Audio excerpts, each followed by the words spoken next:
చిన్నారక్క బతుకమ్మ దాది మా బతుకమ్మ దామెర మొక్కల బతుకమ్మ తంగిడి పువ్వులు తడతడ మెరిసే వాడవాడంతా ఓ పూల వనమాయే ప్రతి ఊరు చెరువేమో ఓ పూల తోటాయే గోనుగు పువ్వులు మెలమెల విరిసే వాడవాడంతా ఓ పూల వనమాయే ప్రతి ఊరు చెరువేమో ఓ పూల తోటాయే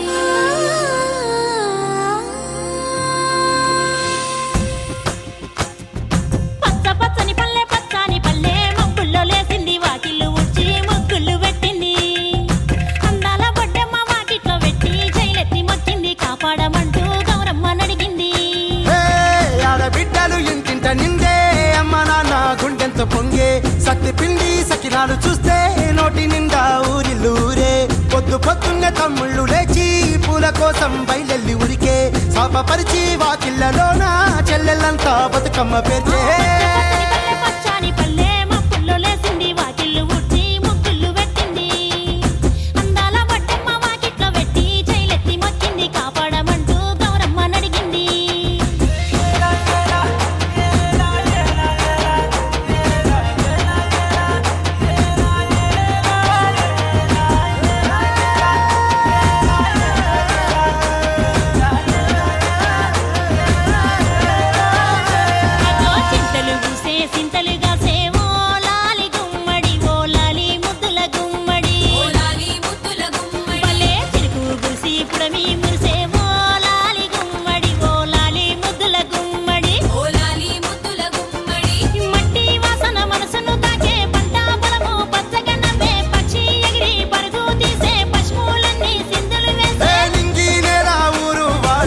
పరవశించి పండుగ జరిపే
బతుకమ్మ నిర్వహణ కమిటీ ఇక్కడ దాకా కదిలి వచ్చింది.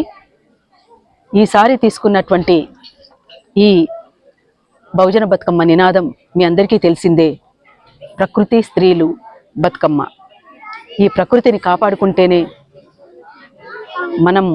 మనల్ని మనం రక్షించుకుంటామని నినదిస్తూ ముందుకు కదులుతుంది. ప్రకృతిని ఊర్లలో పార్వతిగా కొలుస్తారు. అంటే దాని అర్థం ప్రకృతిని స్త్రీలతో పోలుస్తారు. ప్రకృతి స్త్రీలు ఒకటే. అంటే ఈ సృష్టికి మూలం మహిళనే. అందుకనే ప్రకృతి లేకున్నా మహిళ లేకున్నా ఈ సమాజమే లేదు అనేటువంటిది చాటి చెప్తూ ముందుకు సాగుతుంది బహుజన బతుకమ్మ. ఆ రకంగా మన అడవుల్ని మనం కాపాడుకుంటేనే మనల్ని మనం కాపాడుకున్నట్టు అవుతుంది. బతుకమ్మలోనే అమ్మ ఉంది. ఆ అమ్మ లేకపోతే మనం లేము. అందుకోసం అమ్మను మనం కాపాడుకోవడానికి ప్రతి ఒక్కరం కూడా కృషి చేయాల్సినటువంటి అవసరం ఉంది. మన చెరువులను, మన కుంటలను, మన వాగులను, మన వంకలను, మన అడవులను, మన గుట్టల్ని మనం కాపాడుకోవాలి. ఇది శ్రమజీవుల సంస్కృతిలో భాగంగా జరిగేటువంటి పండుగ. నవధాన్యాల సంస్కృతిని కాపాడేటువంటి పండుగ. నవధాన్యాలకు పూలతో స్వాగతం ఇచ్చేటువంటి పండుగ. ఇది ప్రకృతి పూలతో జరుపుకునేటువంటి పండుగ. అందుకోసం ఇందులో తంగెడు పువ్వు కానీ, గునుగు పువ్వు కానీ, ముత్యాల పువ్వు, కట్ల పువ్వులు, అడవి చామంతులు, గుమ్మడి పువ్వులు, రుద్రాక్ష పూలతోటి ఈ బతుకమ్మల్ని పేరుస్తారు. కానీ ఆ పువ్వులు చాలా వరకు కూడా కనుమరుగవుతున్నటువంటి పరిస్థితి ఉంది. ఇది ఎందువల్ల అనేటువంటిది కూడా మనల్ని మనం ప్రశ్నించుకోవాలి.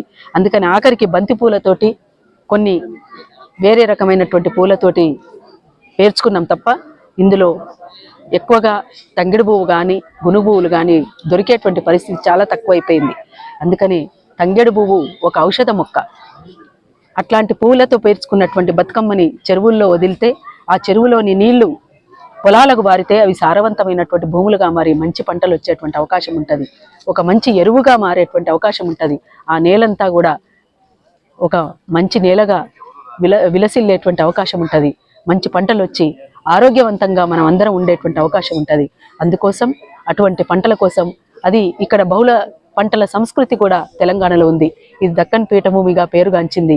ఇక్కడ అంతేకాకుండా మాతృస్వామిక ఆనవాళ్లు కలిగినటువంటి ప్రాంతం ఇది. అందుకే అట్లాంటి పండగ అందులో భాగంగానే జరుగుతున్నటువంటిది ఈ పండగ. ఇది మహిళలు ఆడుకునేటువంటి పండగగా, అన్నదమ్ముల సహకారంతో జరిగేటువంటి పండగగా, 9 రోజులు 9 రకాలుగా 9 వంటలతోటి పెట్టేటువంటి పండగగా ఇది పంటల పండుగ అనేటువంటిది చాలా స్పష్టం. అందుకోసం ఈ పంటల పండుగను మనం కాపాడుకోవాలి, బతుకమ్మను కాపాడుకోవాలి. బతుకమ్మ బాగుంటే మనం అందరం బాగుంటాం. జై తెలంగాణ, జై జై తెలంగాణ, జై బహుజన బతుకమ్మ. 6వ తేదీన దామగుండంలో జరిగేటువంటి బహుజన బతుకమ్మ కార్యక్రమానికి ప్రకృతి ప్రేమికులు, పర్యావరణవేత్తలు, ప్రజా సంఘాలు, వ్యక్తులుగా శక్తులుగా అందరూ కూడా అక్కడికి పెద్ద ఎత్తున కదిలి రావాలని అందరికీ కూడా బహుజన బతుకమ్మ విజ్ఞప్తి చేస్తుంది. జై తెలంగాణ.